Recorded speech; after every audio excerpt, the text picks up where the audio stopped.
Today, I want to share a story that happened to me on the very last day of 7th grade.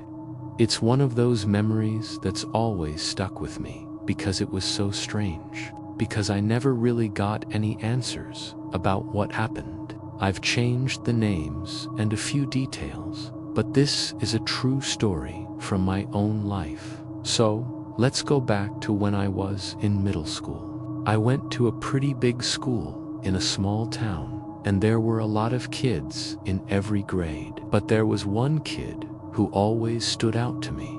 His name was Julian. Julian was quiet and kept to himself. He wasn't mean or anything, just really private. He always sat in the last row, right by the window, and I don't think I ever saw him talk to anyone unless he absolutely had to. Wore the same faded green jacket every day, no matter the weather. And his hair was always a little messy, like he'd just rolled out of bed. I didn't have many classes with Julian, but whenever I did, he was always in that same spot. He never joined in during group activities or games at recess. Instead, he'd hang out by the chain link fence at the edge of the playground, just staring into the woods behind our school. Some kids used to say he was talking to someone out there, but I never saw that myself. There was one time when my friend Ethan told me he saw Julian picking up bugs and lining them up on the sidewalk, but I never really paid much attention to those stories. Middle schoolers can be pretty quick to make stuff up about anyone who seems different. Anyway, let's fast forward to the last day of school that year. Our school had this unofficial tradition where, on the final day, kids would sneak into different classrooms to hang out with their friends and mess around a bit. The teachers mostly pretended not to notice. I was always a bit of a rule follower, so I usually just stayed where I was supposed to be, even if my friends went off to other rooms. On this particular day, I found myself in a math class, bunch of kids I didn't really know. My friends had all gone to another room, so it was just me and a bunch of unfamiliar faces. The only person I recognized was Julian, sitting in his usual spot by the window. That day, Julian seemed even more withdrawn than usual. He kept glancing around the room, tapping his fingers on the desk, and looking out the window every few minutes. I remember thinking he looked nervous, but I didn't really think much of it at the time. Our teacher, Mrs. Ramsey, was going over some end-of-year stuff and handed out a worksheet for us to fill out in groups. Most people just used it as an excuse to chat and joke around, but I noticed Julian didn't join any group. He just sat quietly, doodling on his paper. A few minutes later, Mrs. Ramsey got a call on the classroom phone. She stepped out into the hallway for a minute, and when she came back, she looked a little unsettled. She didn't say anything, but you could tell something was off. Another teacher came in and whispered something to Mrs. Ramsey. They both walked over to a few kids and quietly asked them to step out into the hallway. It was all very calm and low-key, so most of the class didn't even notice, but I did, and I remember feeling a little uneasy. I'd never seen teachers act like that before. Not long after, the fire alarm suddenly went off. Mrs. Ramsey told us to line up and head outside, just like we did during drills. We all walked out to the field behind the school, where the rest of the students and teachers were gathering. As we stood there, I looked back at the building and noticed a shadow move quickly across one of the second-floor windows. It was probably just a teacher making sure everyone got out, but for some reason, it made me feel uneasy. We waited outside for a while, and then we started hearing sirens. A few police cars pulled up, and some officers went straight inside the school. The teachers told us to stay calm and wait for instructions. After what felt like forever, someone announced that we'd be dismissed early and needed to call our parents to pick us up. There would be no buses that day. Nobody really knew what was going on, and the teachers didn't give us any details. When my mom picked me up, she told me that the school had called her and said there had been a safety concern, but they didn't say much more than that. Later that evening, my mom told me what she'd heard from another parent. Apparently, a group of kids who didn't go to our school had somehow gotten inside the building. The rumor was that they were planning to pull some kind of prank, but when a teacher found some suspicious items in one of their backpacks, the school decided to evacuate everyone just to be safe. The strangest part was that people said Julian had let those kids in through the side gate during recess. I never saw Julian again after that day. He didn't come back to school the next year, and no one really talked about what happened. It was just one of those things that everyone seemed to forget about as summer went on. Looking back, I still wonder what was really going on. Maybe it was just a weird prank that got out of hand. Or maybe there was more to the story that I'll never know.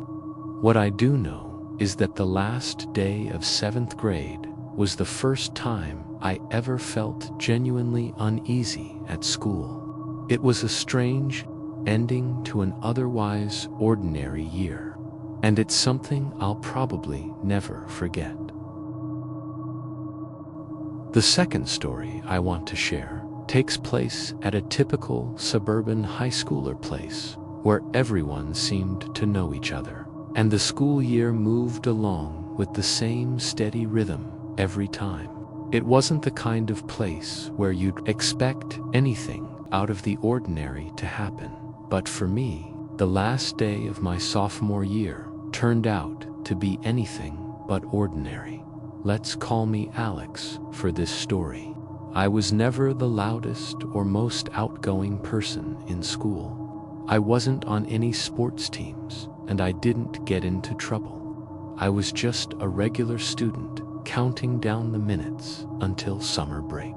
That last day was a blur signing yearbooks, saying half-hearted goodbyes to teachers, and feeling that excitement that only comes when you know you're about to get a long break. When the final bell finally rang, everyone rushed out of the building, cheering and laughing as they poured into the bright afternoon outside.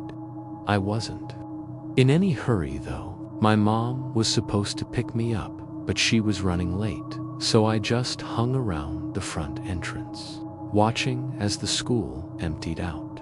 After a few minutes, the place was almost silent. The only sounds were the faint buzzing of the lights and the squeak of a janitor's cart echoing down the hallway. The janitor at our school was Mr. Carter, an older guy who'd been around for as long as I could remember. He was always friendly, but he mostly kept to himself. Most days, you'd hardly notice him as I waited.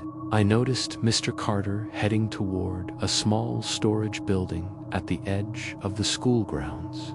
It was a little shed where they kept gardening tools and extra supplies. There wasn't anything strange about that, but something about the way he kept glancing over his shoulder caught my attention. He looked nervous, almost like he was worried someone might be watching. I got curious. I decided to walk around the back of the school, pretending I was looking for something I'd dropped. I found a spot behind a big bush where I could see the shed without being noticed. I watched as Mr. Carter unlocked the door and slipped inside. A couple of minutes later, he came out carrying a small, heavy-looking bag. He locked the shed quickly and hurried back toward the school, his face tense and serious. I couldn't stop thinking about it. What was in that bag? Why was he acting so secretive? I tried to tell myself it was probably nothing, but the image of Mr. Carter and that bag stuck with me all through the start of summer. A week later, I finally decided I had to know what was in that shed. I convinced my friend Sam to come with me, telling him it would be a harmless adventure. We waited until a late afternoon when we knew the school would be empty, then rode our bikes over. The shed was locked tight with a big padlock, and we were about to give up when Sam noticed that one of the tiny windows near the roof was slightly open. With a boost from Sam, I managed to squeeze through the window and drop down inside. The first thing I noticed was the smell, kind of metallic, mixed with the scent of old wood and dirt. The place was full of rakes, lawnmowers, and bags of fertilizer, just like you'd expect. But in the far corner, half hidden under a pile of tarps, I saw several black duffel bags, just like the one Mr. Carter had carried. I hesitated, but my curiosity got the better of me. I unzipped one of the bags and found stacks of cash, all bundled up with rubber bands.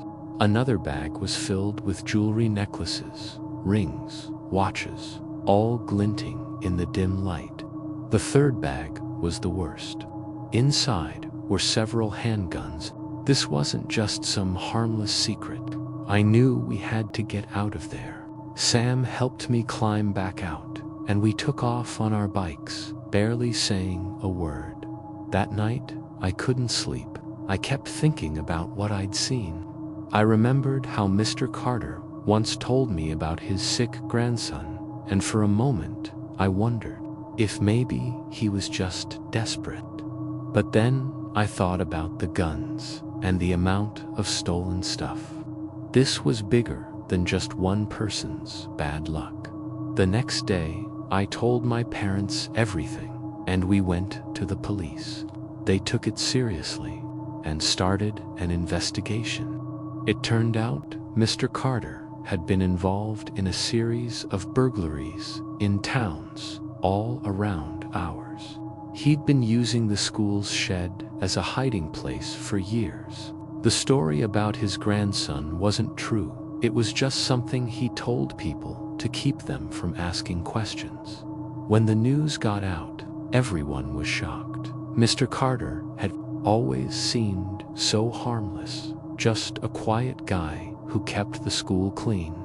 No one could believe he'd been hiding something like that right under our noses. For me, that last day of school changed the way I looked at people. I realized that sometimes the people you least expect can be hiding the biggest secrets.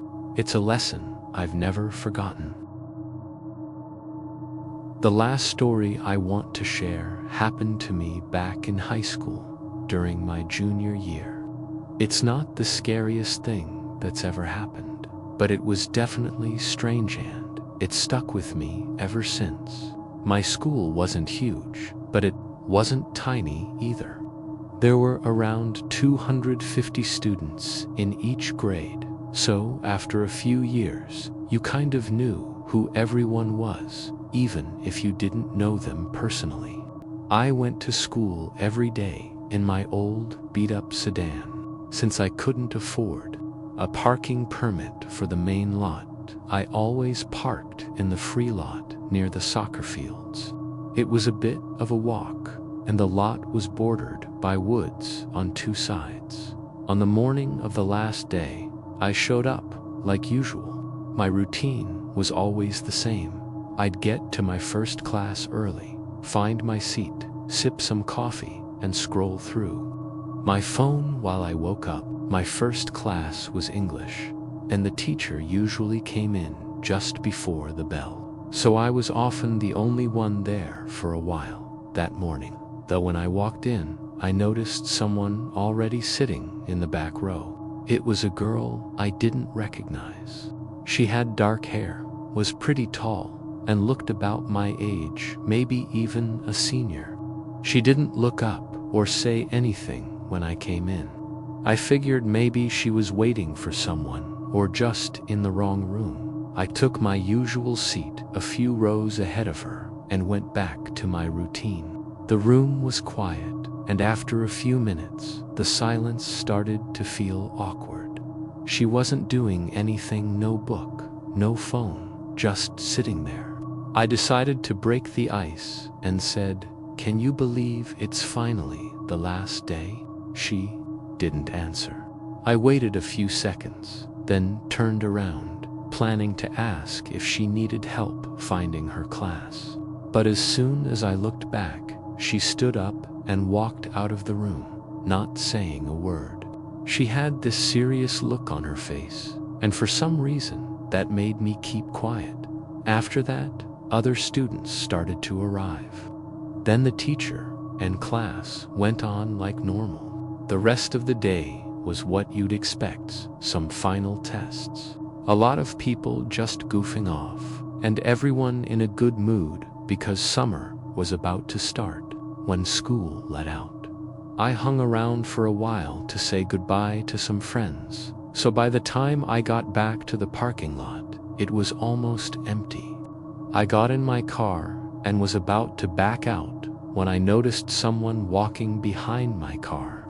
I had to wait for them to pass, but instead of moving on, they just stopped right behind me and stood there. After a few seconds, I realized it was the same girl from that morning. She was just standing there, not moving, not looking at her phone, not talking to anyone. I waited for about a minute, thinking maybe she was waiting for a ride, but she didn't budge. Finally, I opened my door and got out, planning to ask if she needed help or if something was wrong. As soon as I stepped out, she started walking away, no response, no eye contact. She cut across a few empty parking spaces, then headed straight into the grass, toward the woods. There wasn't a path or anything, just thick trees and brush. She didn't hesitate, just kept walking until she disappeared into the trees. I stood there for a moment, watching until I couldn't see her anymore. Then I got back in my car and drove home, still thinking about how weird the whole thing was. I never saw her again after that day. I asked around, but nobody seemed to know who she was. I'm pretty sure she didn't even go to our school. To this day, I still wonder who she was and what she was doing there. Maybe there's a simple explanation, but it's one of those strange moments that never really leaves you. Sometimes the oddest things happen on the most ordinary days.